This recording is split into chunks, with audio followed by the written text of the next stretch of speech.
Hello students, welcome to my channel concept of success. Students, आज की इस video में हम स्टडी करने वाले हैं क्लास 9 का मॉडल क्वेश्चन पेपर जो कि 2021-22 की परीक्षा में पूछे जाने वाली है। तो इस वीडियो में हम सेट 1 का पूरा सोल्यूशन लाए हैं, ठीक है। और ये क्लास 9 के लिए है। सब्जेक्ट आपका ये साइंस है। फुल मार्क्स इसमें 40 है और टाइम इसमें आपको देगा 1 घंटा 30 मिनट यानी कि 1.5 घंटा, ठीक है।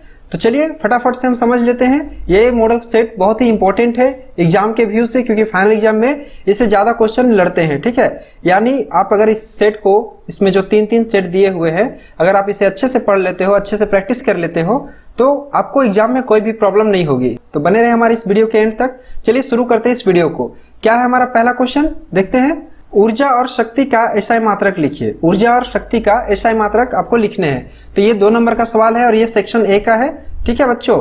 तो ऊर्जा का एसआई मात्रक जूल होता है, ठीक है, और शक्ति का एसआई मात्रक वाट होता है, ठीक है। मुझे उम्मीद है कि आपको ये क्वेश्चन समझ में आ गया होगा। आप इसे अच्छे से याद कर ले, यानी कि एसआई यूनिट से भी आपके क्वेश्चन आने वाले हैं, ठीक है। चलिए क्वेश्चन नंबर 2 देखते हैं क्या है। किसी ध्वनि तरंग की तरंगदैर्घ्य, आवृत्ति उसके वेग से किस प्रकार संबंधित है। कहता है क्वेश्चन, किसी ध्वनि तरंग की तरंगदैर्घ्य तथा आवृत्ति उसके वेग से किस प्रकार संबंधित है। तो देखिए इसका एक फॉर्मूला होता है, क्या है। ध्वनि तरंग का जो वेग होता है तरंगदैर्घ्य और आवृत्ति के गुणनफल के बराबर होता है, ठीक है। देखिए ध्वनि तरंग को हम v से रिप्रेजेंट करते हैं, ठीक है। और ये जो तरंगदैर्घ्य है इसको हम लैम्डा से और आवृत्ति को न्यू से करते हैं, ठीक है। तो ये आपका फॉर्मूला है, आप इसे अच्छे से याद कर लोगे, ठीक है। चलिए नेक्स्ट सवाल देखते हैं क्या है। H2O का आणविक द्रव्यमान का परिकलन करें। H2O यानी कि वाटर का आणविक द्रव्यमान आपको निकालना है, पानी का आणविक द्रव्यमान आपको निकालना है, ठीक है। तो देखिए इसका सॉल्यूशन क्या है। देखिए जैसा कि ये वाटर है यानी कि जल का अणुसूत्र होता है H2O। जल का अणुसूत्र क्या होता है, H2O, ठीक है। तो इसमें हम दोनों का सबसे पहले द्रव्यमान देखेंगे, है ना। परमाणु द्रव्यमान क्या होता है। देखिए हाइड्रोजन का जो परमाणु द्रव्यमान होता है वो 1 होता है। उसी तरह से ऑक्सीजन का परमाणु द्रव्यमान कितना होता है, 16 यानी कि 16, ठीक है। इसलिए जल का आणविक द्रव्यमान, ठीक है, जल का आणविक द्रव्यमान निकालने का ये फॉर्मूला है, ठीक है। क्या है, 2 गुने हाइड्रोजन का परमाणु द्रव्यमान। देखिए यहाँ पे 2 है ना हाइड्रोजन, तो 2 गुने हाइड्रोजन का परमाणु द्रव्यमान। उसके बाद ऑक्सीजन यहाँ पे 1 है, तो 1 गुने ऑक्सीजन का परमाणु द्रव्यमान हम लिख देंगे, ठीक है। और फिर हम इसके वैल्यू को बैठा देंगे। देखिए 2 का 2 और हाइड्रोजन का परमाणु द्रव्यमान कितना है, 1 है, तो 1 को हम यहाँ पुट कर दिए, ठीक है। प्लस है तो प्लस, उसके बाद 1 गुने ऑक्सीजन का परमाणु द्रव्यमान, तो ऑक्सीजन का परमाणु द्रव्यमान हमको दिया हुआ है 16, ठीक है। तो हम यहाँ पे पुट कर देंगे 1 × 16, ठीक है। तो यहाँ पे देखिए 2 को 1 से गुना करेंगे तो 2 आएगा और 1 को 16 से गुना करेंगे तो 16 आएगा, ठीक है। तो 16 और 2 18 हो जाएगा ना यहाँ पे, तो आप यहाँ लिख सकते हो 18U। ये हो गया आपका आंसर। चलिए अगले क्वेश्चन की ओर बढ़ते हैं। 1 मोल से आप क्या समझते हैं, ठीक है। 1 मोल से आप क्या समझते हैं। तो किसी पदार्थ में उपस्थित कणों की संख्या को 1 मोल या फिर मोल कहते हैं, ठीक है।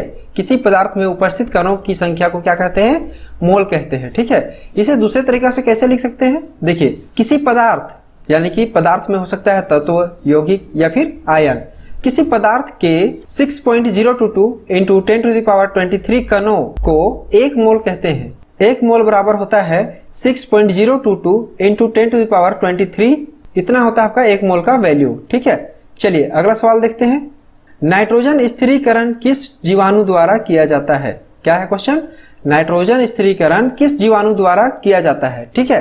तो देखिए इसका आंसर क्या लिखा हुआ है, एजोटोवेक्टर और एजोस्पिरिलम परिवार के जीवाणु वातावरण के नाइट्रोजन का स्थिरीकरण करते हैं। चलिए नेक्स्ट सवाल क्या है। एड्स नामक बीमारी किस विषाणु के कारण होती है। क्या बोलता है क्वेश्चन, एड्स नामक बीमारी किस विषाणु के कारण होती है। तो बच्चों एड्स नामक बीमारी HIV से होता है, यानी कि HIV विषाणु के कारण होती है, ठीक है। चलिए अगला सवाल देखते हैं। वायुमंडल में कितने प्रतिशत नाइट्रोजन गैस पाए जाते हैं। वायुमंडल में 78% नाइट्रोजन गैस पाए जाते हैं। कितने पाए जाते हैं, 78%। और ऑक्सीजन आपका पाया जाता है 21%, ठीक है। आप इसे भी याद रखोगे क्योंकि एग्जाम में ऑब्जेक्टिव में भी ये इस तरह का क्वेश्चन पूछ सकता है, ठीक है। और बाकी जो 1% बचता है उसमें सारे गैस पाए जाते हैं, ठीक है। तो हमने सेक्शन A कंप्लीट कर लिया है। चलिए अब हम बढ़ते हैं सेक्शन B की ओर। देखिए सेक्शन बी में आपका 3 मार्क्स का क्वेश्चन रहेगा और आपको 5 क्वेश्चंस बनाने हैं। तो 3 5 जा 15 यानी कि 15 नंबर का ये क्वेश्चंस होगा, ठीक है। इसमें क्वेश्चन ज्यादा है लेकिन आपको कितना सॉल्व करना है, ओनली 5, कितना 5 क्वेश्चंस को सॉल्व करना है इन मैक्सिमम 50 वर्ड्स। और कितने वर्ड्स में? अधिक से अधिक आप 50 वर्ड में लिख सकते हो। थोड़ा बहुत आगे पीछे होगा 55, 60 या फिर 40, 45 तो भी चलेगा। ठीक है, क्या है हमारा क्वेश्चन? एक जूल को परिभाषित कीजिए। एक जूल को क्या करना है? परिभाषित करना है, यानी कि हमें एक जूल का परिभाषा को लिखना है। ठीक है, उसके बाद क्या है? उस भौतिक राशि का नाम बताइए जिसका एसआई मात्रक क्या है? जूल है। ठीक है, और एक भौतिक राशि बतानी है आपको जिसका एसआई मात्रक क्या होना चाहिए? जूल। तो चलिए फटाफट से इसके आंसर को जानते हैं। देखिए आंसर क्या है। जब किसी वस्तु पर 1 न्यूटन बल लगने से 1 मीटर विस्थापन होता है, उसमें 1 मीटर का विस्थापन होता है, तब हम उस कार्य को क्या बोलेंगे? 1 जूल। जब कोई वस्तु होगा यानी कोई भी ऑब्जेक्ट, दुनिया का कोई भी ऑब्जेक्ट, अगर उसमें हम एक बल लगाते हैं 1 न्यूटन का और उसमें 1 मीटर की विस्थापन हो जाए, ठीक है, 1 मीटर का डिस्प्लेसमेंट हो जाए, तो उसे हम क्या बोलेंगे? 1 जूल। ठीक है, देखिए भौतिक राशि जिसका एसआई मात्रक जूल होता है वह क्या है आपका? वह कार्य है। ठीक है, अतः भौतिक राशि कार्य का एसआई मात्रक क्या होता है? जूल होता है। ठीक है, चलिए अगला सवाल देखते हैं हम। अगला सवाल है हमारा क्वेश्चन नंबर 9। किसी दिए हुए माध्यम में एक ध्वनि तरंग की आवृत्ति 220 हर्ट्ज तथा वेग 440 मीटर प्रति सेकेंड है, तो इसकी तरंग दैर्घ्य की गणना करें या फिर गणना कीजिए। ठीक है, क्या है क्वेश्चन? दिया है कि किसी दिए हुए माध्यम में एक ध्वनि का, ठीक है, एक ध्वनि है, उसका जो तरंग की आवृत्ति है वो कितना है आपका? 220 हर्ट्ज है। ठीक है, और वेग 440 मीटर है। ठीक है, प्रति सेकेंड। तो इसकी तरंग दैर्घ्य की गणना करें, इसका लेमडा हमें निकालना है। ठीक है, इंग्लिश में हम तरंग दैर्घ्य को वेवलेंथ बोलते हैं। ठीक है, तो चलिए इसके सॉल्यूशंस को देखते हैं। क्या है इसका सॉल्यूशन? देखिए आवृत्ति यानी कि एन बराबर हमारा दिया है 220 हर्ट्ज। ठीक है, उसी तरह से वेग कितना दिया हुआ है? v 440 मीटर पर सेकेंड। और निकालना क्या है हमें? लेमडा यानी कि तरंग दैर्घ्य। देखिए फॉर्मूला होता है, एक फॉर्मूला होता है v equal to n lambda. यहाँ पे देखिए हमें लेमडा निकालना है ना, तो एन को तो हमें इधर ले आना होगा। ठीक है, एन को इधर ले आएंगे तो क्या हो जाएगा? v upon n. तो देखिए लेमडा बराबर v अपॉन एन। और v का वैल्यू कितना है? 440 और n का वैल्यू 220।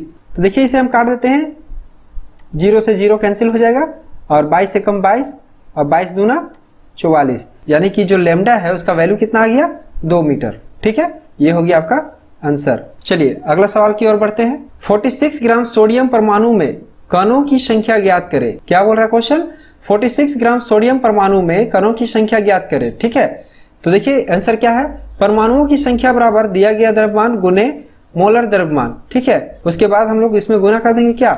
एन नोट, जिसको हम लोग बोलते हैं क्या? एवोगाद्रो संख्या। ठीक है, एन नोट को हम लोग क्या बोलते हैं? एवोगाद्रो संख्या। तो ये आपका फॉर्मूला होता है। ठीक है, परमाणुओं की संख्या निकालने का। ठीक है, तो देखिए यहाँ पे क्या दिया हुआ है, सॉल्यूशन हम देख लेते हैं। परमाणुओं की संख्या, परमाणुओं की संख्या क्या है? प्रदत्त द्रव्यमान यानी कि जो द्रव्यमान दिया हुआ रहता है वो, और मोलर द्रव्यमान। तो हम जानते हैं कि सोडियम का जो मोलर द्रव्यमान होता है वो क्या होता है? 23 होता है। क्या होता है? 23, 23। और यहाँ पे क्या करेंगे? गुने एवोगाद्रो संख्या। तो देखिए हम आगे बनाते हैं, प्रदत्त द्रव्यमान को हम m से रिप्रेजेंट करते हैं, मोलर द्रव्यमान को बड़ा M से, इनटू एन नोट, ये क्या है आपका? एवोगाद्रो संख्या। ठीक है, चलिए दिया हुआ हम वैल्यू कितना है हमारा? m छोटा m 46 है और बड़ा M कितना है? 23। तो यहाँ पे हम काटेंगे ना इसे, देखिए कैसे कटेगा? 23 दूना 46। ठीक है, और जब 2 को हम 6 से गुना करें, 6 दूना 12 पॉइंट समथिंग आएगा। ठीक है, गुने 10 का पावर 23। तो देखिए यहाँ पे आ गया है ना आंसर आपका 12.044 इंटू 10⁻23। ये हो गया आपका आंसर। ठीक है, और हम इसे एक तरह से बना सकते हैं। देखिए और में मैं इसे सॉल्यूशन कर दिया हूं। परमाणुओं की संख्या बराबर दिया गया द्रव्यमान बटे मोलर द्रव्यमान गुने क्या? गुने एवोगाद्रो नंबर। ठीक है, एन नोट। उसके बाद देखिए दिया है आपको सोडियम 46 ग्राम, कणों की संख्या 46 बटे 23 गुने एवोगाद्रो संख्या हम बैठा देंगे, फिर 23 से काट देंगे इसको, 23 दूना 46। ठीक है, तो 2 गुने ये आ जाएगा, तो आपका यहाँ पे ये आंसर आ गया। ठीक है, चलिए अगला सवाल देखते हैं। थॉमसन के परमाणु मॉडल की व्याख्या करें। थॉमसन के परमाणु मॉडल की क्या करना है? हमें व्याख्या करना है। तो देखिए इसका आंसर क्या दिया हुआ है? थॉमसन के परमाणु मॉडल के अनुसार परमाणु एक धन आवेशित गोला होता है। परमाणु क्या होता है? धन आवेशित यानी कि पॉजिटिव आवेशित गोला होता है। ठीक है, जिसका निर्माण प्रोटोनों से मिलकर होता है। जिसका निर्माण किससे होता है? प्रोटोनों, यानी कि जो एटम्स में प्रोटोन पाए जाते हैं ना, वो प्रोटोनों से मिलकर होता है। ठीक है। और ऋण आवेशित युक्त इलेक्ट्रॉन इसमें बिना किसी विशिष्ट विन्यास के धसे होते हैं। और क्या बोलता है? जो नेगेटिव चार्ज होते हैं, ठीक है, जैसे कि इलेक्ट्रॉन, वो क्या होते हैं? इस गोले के चारों तरफ धसे हुए होते हैं, यानी कि घुसे हुए होते हैं। जैसे कि तरबूज में देखे है ना, जो बीज होता है कैसा होता है? धसा हुआ रहता है, उसी टाइप का। तो ये है आपका थॉमसन के परमाणु मॉडल की व्याख्या। ठीक है। देखिए यहाँ पे एक फिगर दिखाया गया है, ये है आपका एक परमाणु। ठीक है। देखिए इलेक्ट्रॉन को कैसे साइड साइड से दिखाया गया है, और ये जो पूरा जो एटम है, ठीक है, इसको क्या बोला है थॉमसन ने कि ये एक पॉजिटिव चार्ज का गोला होता है। और इसमें ये जो इलेक्ट्रॉन दिख रहे हैं आपको, ये जो इलेक्ट्रॉन दिख रहे हैं, ये इसके चारों तरफ बिना किसी अरेंजमेंट के, बिना किसी विन्यास के धसे होते हैं। ठीक है। क्या होते हैं? धसे होते हैं। चलिए देखिए क्वेश्चन नंबर 12 क्या कहता है? 0.5 मोल ऑक्सीजन के अणु का द्रव्यमान क्या होगा? क्या बोल रहा है? 0.5 मोल ऑक्सीजन के अणु का द्रव्यमान क्या होगा? तो देखिए मैं इसे सॉल्व यहाँ कर दिया हूँ। देखिए मोल निकालने का क्या फॉर्मूला है? पदार्थ का जो द्रव्यमान है वो बट्टे परमाणु का जो द्रव्यमान रहेगा। ठीक है। दोनों को हम बट्टे में लिख देंगे। चूंकि ऑक्सीजन अणु, यहाँ पे क्या बोल रहा है? अणु ना, यहाँ पे परमाणु की बात नहीं हो रही, अणु की। तो यहाँ पे O2 होगा। ऑक्सीजन अणु का जो द्रव्यमान होता है, क्या? द्रव्यमान। ठीक है। द्रव्यमान जो होता है वो कितना होता है? वो आपका 16 होता है। ठीक है। O2 का जो है देखिए 2 गुने 16 और 16 दूना 32 हो जाएगा। ठीक है। और मोल कितना दिया हुआ है? 0.5। ठीक है। इसलिए द्रव्यमान M बराबर N गुने M। ठीक है।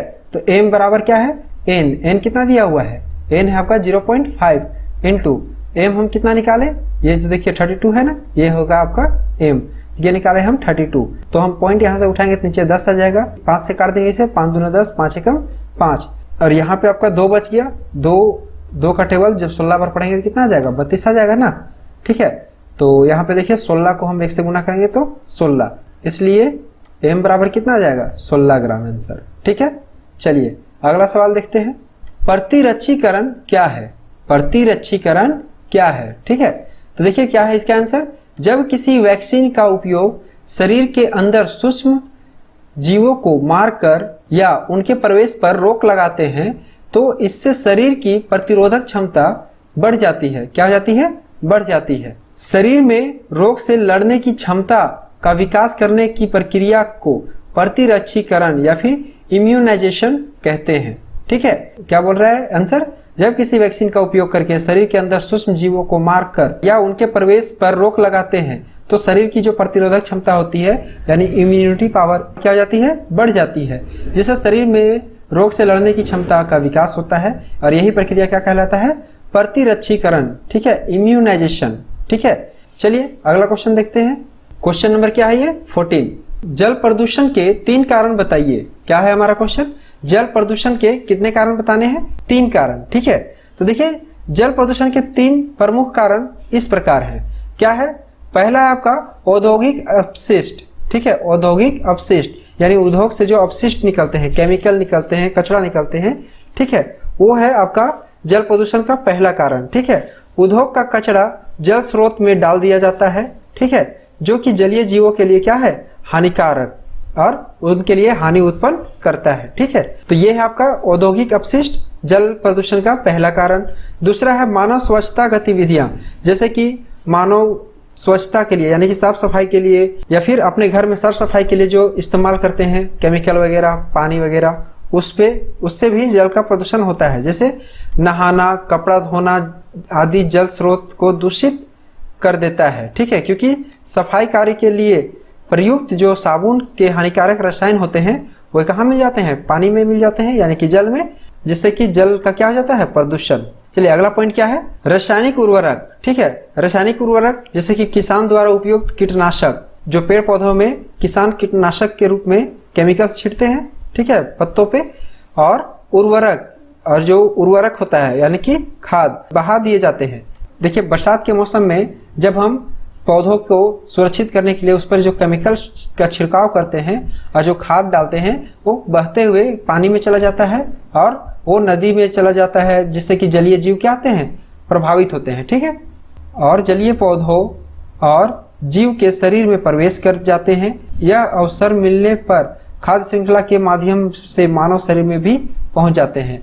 अगर इन्हें मौका मिले तो ये खाद्य श्रृंखला के माध्यम से मानव में भी पहुंच जाते हैं। ठीक है, तो हमने सेक्शन बी भी कंप्लीट कर लिया। इसमें आपको 5 क्वेश्चंस बनाने थे, बट इसका भी हमने सारा क्वेश्चंस का सॉल्यूशन दे दिया। चलिए अब हम सेक्शन सी की ओर बढ़ते हैं। क्या है सेक्शन सी में? Answer any 3 questions. इसमें कितने क्वेश्चंस का आंसर देना है आपको?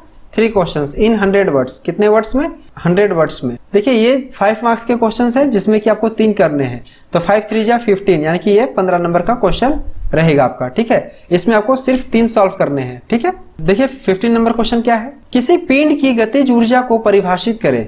किसी पिंड का गतिज ऊर्जा को आपको परिभाषित करना है।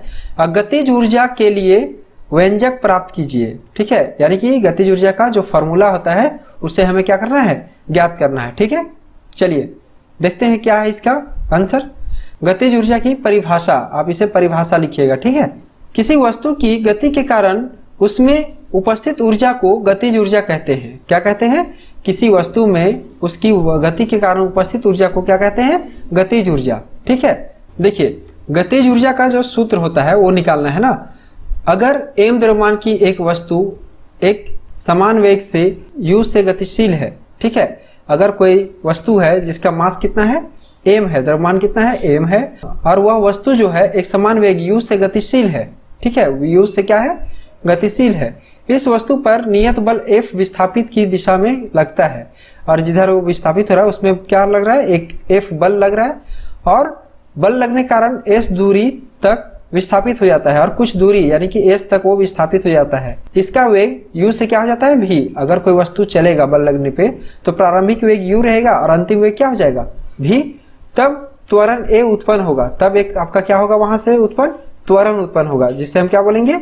a, acceleration. ठीक है, तो फॉर्मूला होता है किया गया कार्य बराबर F इंटू एस, जिसे हम समीकरण 1 मान लिए। ठीक है, अब है F equal to m a, ये भी एक फॉर्मूला होता है F equal to m a. तो देखिए इसे हम समीकरण 2 मान लिए। ठीक है, गति के तीसरे समीकरण के अनुसार u v s तथा a में निम्न संबंध होते हैं। क्या होता है? v square minus u square equal to 2as। ठीक है, तो हम s को यहीं पे रखते हैं और ये 2a इधर आ जाएगा। ठीक है, तो क्या हो जाएगा formula? v square minus u square by 2a। ठीक है, आपको ये समझ में आ गया होगा। चलिए आगे क्या है? समीकरण 2 तथा 3 से f तथा s का मान समीकरण 1 में रखने पर समीकरण 2 में क्या है? f इक्वल टू a में, और s इक्वल टू, देखिए यहाँ पे इतना दिया हुआ है। समीकरण 2 और 3 से f का और s का जो मान निकला है वो क्या करेंगे? हम समीकरण 1 में रख देंगे। ठीक है, तो समीकरण 1 क्या है? w equal to f into s. ठीक है, तो हम यहाँ पे पुट करेंगे w का w। तो क्या करना है? समीकरण 2 और 3 का जो मान है f और s का, उससे समीकरण 1 में रख देंगे। ठीक है, तो हम यहाँ रखेंगे तो यहाँ पे देखिए f का जो वैल्यू है m a, हम पुट कर देंगे m a, और s का जो वैल्यू है जो है v square minus u square by 2a। ठीक है, और जब हम इसको कैलकुलेट करेंगे तो आपका आंसर आ जाएगा। ठीक है, इस तरह से 1/2 m v square minus u square. चूंकि u बराबर तो हमारा 0 है, क्योंकि वस्तु जब चलना शुरू किया था तो उसका प्रारंभिक वेग 0 था, इसलिए हम जब 0 पुट करेंगे यहाँ पे तो क्या बन जाएगा? 1/2 m v का स्क्वायर। ठीक है, तो w बराबर 1/2 m v का स्क्वायर, या फिर काइनेटिक एनर्जी बराबर 1/2 m v स्क्वायर। ठीक है, तो मुझे उम्मीद है कि ये डेरिवेशन आपको अच्छे से समझ में आ गया होगा। आप इसका प्रैक्टिस अच्छे से करके जाएं। ठीक है, ताकि आप एग्जाम में भूल ना जाओ। चलिए अगला सवाल देखते हैं। एक तरंग की आवृत्ति और आवर्तकाल को परिभाषित करें। ठीक है, आवृत्ति और आवर्तकाल को क्या करना है? परिभाषित करना है। तरंग की तरंगदैर्घ्य, आवृत्ति और वेग के बीच संबंध स्थापित कीजिए। और क्या करना है? तरंग की तरंगदैर्घ्य, आवृत्ति और वेग के बीच क्या करना है? संबंध स्थापित करना है। तो पहले हम आवृत्ति और आवर्तकाल को परिभाषित कर लेते हैं। आवृत्ति, किसी वस्तु में 1 सेकेंड में जितने कंपन होती है, कोई वस्तु है उसमें 1 सेकेंड में, अगर 1 सेकेंड ऐसे हुआ तो उसमें जितना बार कंपन हो जाएगा उस कंपन की संख्या को आवृत्ति बोलते हैं। क्या बोलते हैं? आवृत्ति। आवृत्ति का ऐसा मात्रक क्या होता है? हर्ट्ज होता है, उसे हम hz से रिप्रेजेंट करते हैं। ठीक है, चलिए अगला है आवर्तकाल। आवर्तकाल किसे कहेंगे? किसी तरंग द्वारा एक चक्कर में, कोई तरंग द्वारा एक चक्कर में पूरा करने में लगा समय को हम क्या कहते हैं? आवर्तकाल कहते हैं।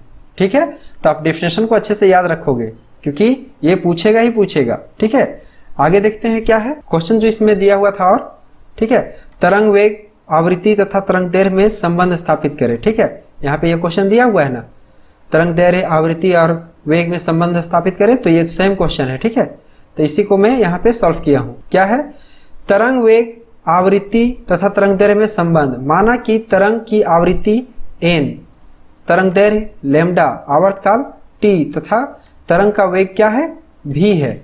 तो जैसा कि हमें पता है वेग बराबर दूरी बट्टे समय, क्या होता है, वेग बराबर दूरी बट्टे समय। लेकिन ये फिजिक्स है ना, तो फिजिक्स में दूरी को हम यहाँ पे जो साउंड पढ़ रहे हैं तो उसमें हम लेमडा का यूज करते हैं दूरी के लिए। तो दूरी बराबर क्या हो गया, लेमडा, और समय के लिए t, तो v इक्वल टू क्या हो जाएगा, लेमडा बाई t। ठीक है, और हम v को v रखेंगे और लेमडा को हम अलग कर देंगे और t को लिख देंगे 1/t करके, इस तरह से। ठीक है, जहां पर ये 1/t क्या है, देखिए यहाँ पे लेमडा ध्वनि की तरंग दैर्घ्य है जो कि एक आवर्तकाल यानी कि t में चली गई दूरी है। ठीक है, तो यहाँ पर और क्या हो जाएगा, v का v, लेमडा का लेमडा, और ये जो 1/t था इसका वैल्यू क्या होता है, न्यू होता है। इसका वैल्यू क्या होता है, न्यू। देखिए ये फॉर्मूला है, न्यू बराबर 1/t, तो वही हम यहाँ पे 1/t के जगह पे क्या पुट किए हैं, v। इससे हम क्या पढ़ेंगे, न्यू पढ़ते हैं, इसको हम न्यू पढ़ेंगे ना, v नहीं पढ़ना है, इसको न्यू पढ़ना है। ठीक है, आप कंफ्यूज ना हो इसलिए मैं यहाँ बोल के क्लियर कर दे रहा हूँ। ठीक है, तो ये रहा हमारा रिजल्ट। तरंग का वेग बराबर क्या होता है, आवृत्ति गुने तरंग दैर्घ्य। तरंग का वेग बराबर आवृत्ति गुने तरंग दैर्घ्य, तो यही है आपका रिलेशन, किसमें किसमें, v, लेमडा और न्यू में। ठीक है, चलिए अगला सवाल देखते हैं क्या है। अगला सवाल है हमारा, समस्थानिक से आप क्या समझते हैं, उदाहरण के साथ व्याख्या करें। उदाहरण के साथ क्या करना है, व्याख्या करना है। अच्छा, इसी में दूसरा क्वेश्चन दिया हुआ है, समस्थानिक के कोई 3 उपयोग लिखिए। समस्थानिक का क्या करना है, 3 उपयोग लिखना है। ठीक है, तो देखते हैं, समस्थानिक यानी कि आइसोटॉप्स, क्या बोलेंगे इसे हम, आइसोटॉप्स। एक ही तत्व के परमाणु जिनकी परमाणु संख्या समान होती है परंतु परमाणु भार अलग अलग होती है, उन्हें हम समस्थानिक कहते हैं या फिर समस्थानिक कहलाता है। ठीक है, इसमें प्रत्येक परमाणु में समान प्रोटॉन होते हैं जबकि न्यूट्रॉन की संख्या अलग अलग रहती है। इस कारण परमाणु संख्या तो समान रहती है लेकिन परमाणु का जो द्रव्यमान होता है वो क्या होता है, अलग अलग हो जाता है। ठीक है, तो मुझे उम्मीद है कि आपको ये समझ में आ गया होगा कि आइसोटॉप्स यानी कि समस्थानिक किसे कहते हैं। उदाहरण के लिए हाइड्रोजन के 3 समस्थानिक प्राप्त होते हैं। ठीक है, हाइड्रोजन के 3 समस्थानिक होते हैं। ठीक है, जिन्हें क्रमशः प्रोटियम, ड्यूटेरियम और ट्राइटियम कहते हैं। ये देखिए इसका फिगर दिखा दे रहा हूं मैं, आइसोटॉप्स ऑफ हाइड्रोजन। ठीक है, इसमें अगला सवाल था हमारा, समस्थानिक के कोई 3 उपयोग लिखें। समस्थानिक का कितना उपयोग लिखना था, 3। तो पहला उपयोग, यूरेनियम के समस्थानिक का उपयोग परमाणु भट्टी में ईंधन के रूप में किया जाता है। यूरेनियम का जो समस्थानिक होता है उसका उपयोग परमाणु भट्टी में किया जाता है। ठीक है, दूसरा, घेंघा रोग के इलाज में आयोडीन के समस्थानिक का उपयोग किया जाता है। आयोडीन का जो समस्थानिक पाया जाता है उसका इस्तेमाल कहाँ किया जाता है, घेंघा रोग को ठीक करने में। तीसरा है, कैंसर के उपचार में कोबाल्ट के समस्थानिक का उपयोग किया जाता है। ये जो कोबाल्ट मेटल होता है उसके समस्थानिक का उपयोग मेडिकल फील्ड में कैंसर की बीमारी के उपचार के लिए किया जाता है। ठीक है, तो उम्मीद है कि ये समस्थानिक का जो उपयोग है ये भी आपको क्लियर हुआ होगा। चलिए अगला सवाल है हमारा, जल चक्र का आरेख चित्र बनाते हुए व्याख्या करें। जल चक्र का आरेख चित्र बनाते हुए क्या करना है, व्याख्या करना है। जल चक्र पृथ्वी पर उपलब्ध जल के एक रूप से दूसरे रूप में परिवर्तित होने और एक भंडार से दूसरे भंडार या एक स्थान से दूसरे स्थान में गति करने की चक्रीय प्रक्रिया है। ठीक है, जल चक्र क्या है, पृथ्वी पर उपलब्ध जल के एक रूप से दूसरे रूप में, जैसे कि भाप से वाटर यानी कि पानी, अब पानी को अगर ठंडा करते हैं तो बर्फ, तो एक रूप से दूसरे रूप में ये क्या हो रहा है, परिवर्तित हो रहा है। ठीक है, और एक भंडार से दूसरे भंडार या एक स्थान से दूसरे स्थान को गति करने की चक्रीय प्रक्रिया है। ठीक है, जैसे कि नदी में पानी है, पानी नदी से कहीं समुद्र में जाता है, समुद्र से फिर वाष्पीकरण होता है। ठीक है, तो वाष्पीकरण होकर के बादल बनता है, उस तरह फिर वर्षा होती है। यही चक्रीय प्रक्रिया होती है। रूप में इसका भंडारण बदलते रहता है, रूप बदलते रहता है, स्थान बदलते रहता है ना, जिसमें कुल जल की मात्रा का क्षय नहीं होता। इसमें क्या होता है, जल की जो मात्रा होती है उसका क्षय नहीं होता, यानी कि वो कम नहीं होता है, वो बर्बाद नहीं होता है। ठीक है, बस रूप परिवर्तित और स्थान परिवर्तित होता रहता है। ठीक है, यह प्रकृति में जल संरक्षण के सिद्धांत की व्याख्या करता है। ठीक है, तो ये देखिए फिगर है, आप बना लीजिएगा इसे। समुद्र से वाष्पीकरण के द्वारा बादल बनता है, सूर्य के माध्यम से ही ये बादल में कन्वर्ट होता है। ठीक है, चलिए अगला सवाल देखते हैं। देखिए अगर आपको और एक्स्ट्रा लिखना है तो आप इससे लिख सकते हो, ठीक है। ये भी आपका जल से रिलेटेड है। चलिए अगला सवाल देखते हैं, क्वेश्चन नंबर 19। संक्रमक तथा असंक्रमक रोगों में उदाहरण के साथ अंतर स्पष्ट करें, ठीक है। तो देखिए संक्रमक रोग किसे कहते हैं, ठीक है। संक्रमक रोग वह रोग है जो रोगी के प्रत्यक्ष या अप्रत्यक्ष रूप से संपर्क में आने से फैलते हैं, ठीक है। ऐसा है संक्रमक रोग कि आप उसमें कांटेक्ट में जाओ या ना जाओ, उसके आसपास भी रहोगे या उससे छू दोगे तो भी ये फैल जाएगा, ठीक है। यह रोग संक्रमण से भी फैलता है, जैसे कि रेबीज अगर किसी को है तो वो फैल सकता है। खसरा है ना, यानी खुजली टाइप का कुछ चीज। चेचक, ठीक है, चेचक जो होता है ना, जिसे हम लोग छोटी माता या माता जी आना बोलते हैं, ये भी फैल सकता है। काली खांसी, ठीक है, आदि ये सभी क्या है, संक्रमक रोग होते हैं, ठीक है। अगला पॉइंट क्या दिया हुआ है, यह रोग रोगी के साथ उठने बैठने, उसके साथ खाना खाने और उसकी प्रयोग की गई वस्तु का इस्तेमाल करने से भी फैलता है, ठीक है। अगर आप किसी के साथ अगर उसका प्रॉब्लम है, इस तरह का रेबीज है, खसरा, चेचक या काली खांसी, इस तरह का कोई बीमारी है और उसके साथ आप उठते बैठते हैं, साथ में खाना पीना खाते हैं या फिर उसका इस्तेमाल किया वस्तु को या उसके बेड वगैरह का या उसके कपड़े को यूज करते हैं तो ये फैल सकता है, ठीक है।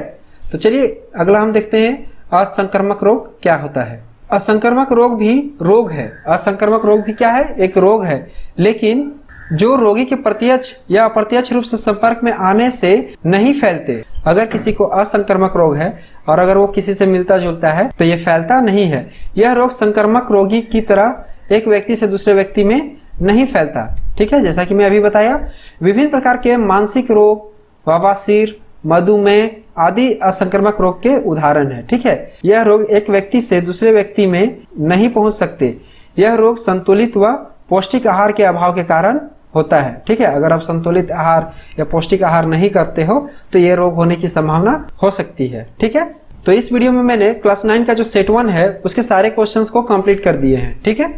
आप इसकी तैयारी अच्छे से करें, इस वीडियो का एक नोट्स बना ले और प्रॉपर इसका रिवीजन कर ले, ठीक है, जिससे कि आपको एग्जाम में लिखने में कोई भी प्रॉब्लम नहीं होगी, ठीक है।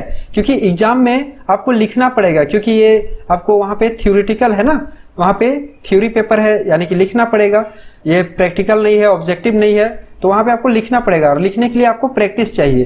तो आप इसका रिवीजन नहीं करोगे तो आप नहीं लिख पाओगे। कम समय में आपको सारे के सारे क्वेश्चंस करने हैं तो आपको प्रैक्टिस करना होगा। और इसमें देखिए क्वेश्चन ज्यादा है और समय आपको कम दिया हुआ है, ठीक है। इसमें मात्र आपको 1.5 घंटा दिया जाता है, जिसमें कि आपको सारे क्वेश्चंस करने होते हैं और अगर आप सारे क्वेश्चंस करोगे तभी तो आपका अच्छा मार्क्स आएगा। इसलिए आपको प्रैक्टिस करना जरूरी है, ठीक है। इसमें मात्र 1.5 घंटा दिया हुआ है और आपको 1.5 घंटे में सारे के सारे क्वेश्चंस करने होंगे, ठीक है। आप अच्छे से इसकी तैयारी कर ले और एग्जाम में अच्छे से पेपर को करें। अब वीडियो को ज्यादा से ज्यादा शेयर कर दे ताकि और भी स्टूडेंट्स को इसका सॉल्यूशन मिल जाए। अभी के टाइम में सारे स्टूडेंट्स स्ट्रेस में हैं, उनका जो एग्जाम है जिस कारण से उन्हें थोड़ा परेशानी होती है, टेंशन हो जाती है, तो उन्हें ये वीडियो शेयर कर दे ताकि वो भी इन सारे क्वेश्चंस को कर ले, क्योंकि ये क्वेश्चंस बहुत ही इंपॉर्टेंट हैं, ठीक है। इस वीडियो में इतना ही, मिलते हैं आपसे अगली वीडियो में दूसरे सेट के साथ। वीडियो अच्छी लगी हो तो वीडियो को लाइक कर ले, चैनल को सब्सक्राइब कर ले इसी तरह के एजुकेशनल वीडियोस के लिए, और हाँ बेल आइकन को जरूर दबा ले ताकि हमारी वीडियो की नोटिफिकेशन सबसे पहले आप तक पहुंचे।